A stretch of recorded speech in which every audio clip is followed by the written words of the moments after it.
شامی صاحب یہ اچانک ایسا کیا ماجرا ہے؟ کیونکہ اگر ہم تاریخ پہ نظر دوڑائیں تو سر 1955 سے لے کے آج تک یعنی 2015 تک تقریباً کوئی 22 کے قریب ایڈ ہاک ججز بنے ہیں، تو یہ پھر معاملہ کیوں متنازع بنانے کی کوشش کی جا رہی ہے؟ اصل میں جب لوڈ زیادہ ہو جائے کام کا اور مقدمے زیر التوا ہوں تو پھر یہ ایڈ ہاک جج مقرر ہوتے ہیں.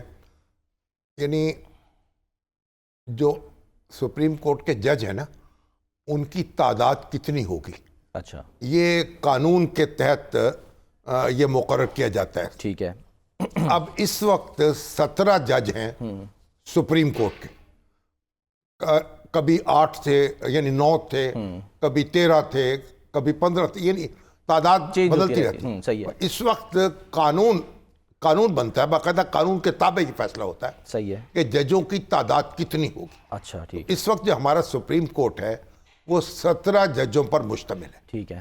جب اگر کام بڑھ جائے اور جج کی ضرورت ہو تو پھر آپ مستقل جج تو مقرر کر نہیں سکتے. ٹھیک ہے. اس کے لیے تو پھر آپ کو لیجسلیٹ کرنا پڑے گا، اسامی ایک نئی پیدا کرنی پڑے گی.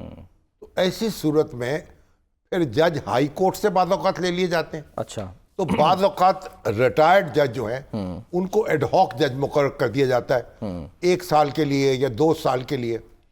اور یہ بھی میرا خیال قانون میں ہے کہ اگر جو سپریم کورٹ کے ریٹائرڈ جج ہیں وہ 3 سال کے اندر ان کی ایلیجیبلٹی ہے، ان کو آپ ایڈ ہاک جج مقرر کر سکتے ہیں. بالکل سر. یہ آرٹیکل 182 ہے جس کو کہا جا رہا ہے. اب میں صرف اگر اجازت دیں، اس کا جو حصہ بے ہے وہ کہتا ہے کہ صدر کی منظوری سے اور کسی عدالت عالیہ کے چیف جسٹس کی رضامندی سے اس عدالت کے کسی ایسے جج کو جو عدالت عظمیٰ کا جج مقرر کیے جانے کا اہل ہو حکم دے سکے گا کہ وہ عدالت عظمیٰ کے اجلاسوں میں اتنی مدت کے لیے جو ضروری ہو بحیثیت جج بغرض خاص شرکت کرے، یعنی ایڈ ہاک جج، اور اس طرح شریک اجلاس ہونے کے دوران اس جج بغرض خاص کو وہی اختیار سماعت حاصل ہوگا جو عدالت عظمیٰ کے کسی جج کو حاصل ہوتا ہے. تو ظاہر ہے اگر ایڈ ہاک جج جو ہے وہ مقدموں کی سماعت ہی کرے گا نا.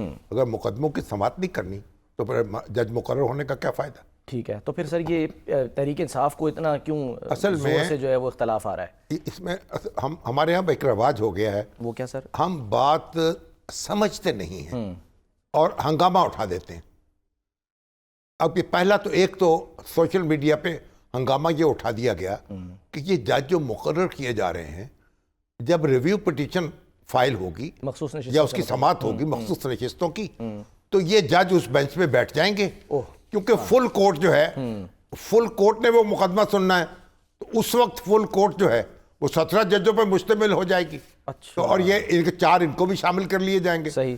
اس طرح مقدمے کا فیصلہ جو ہے ان ججوں کے بارے میں بدگمانی یہ ہوئی کہ یہ فیصلہ کریں گے پی ٹی آئی کے خلاف. تو حالانکہ ریویو جو ہے وہی جج سنتے ہیں جنہوں نے مقدمہ سنا ہو. ٹھیک ہے. اور کوئی جج اس میں مقرر ہو نہیں سکتا.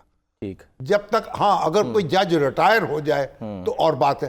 تو 13 رکنی جو بینچ ہے سپریم کورٹ کا، اس نے یہ مقدمہ سنا ہے اسپیشل نشستوں کا. بالکل. اسی کو ریویو سننا ہے. ٹھیک ہے.